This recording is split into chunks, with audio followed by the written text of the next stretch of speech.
Hello guys, আজকে আমাদের party চলতেছে, সুব্রতর বার্থডে পার্টি। তো মেনু আছে আমাদের ফিশ ফ্রাই আর মটন কারি। তো এই তো ফিশ ফ্রাই হচ্ছে, আর এখানে আমাদের মটন কারির মশলা রেডি হচ্ছে। এইদিকে মটন ম্যারিনেট করে রাখা আছে, খুবই ভালো স্মেল আসতেছে।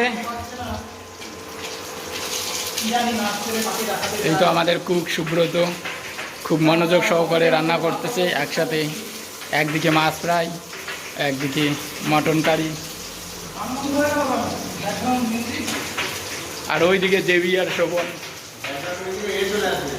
ছুরি দেখাচ্ছে আমাকে মারার প্ল্যান করতেছে। তো আমার যদি কোনো কিছু হয়ে যায় তাহলে এই ছেলেটাই দায়ী থাকবে। আর ওইদিকে নিয়েও একজন অবুঝ ছেলে বসে আছে, নাবালক, খুবই শান্ত শিষ্ট নম্র ভদ্র।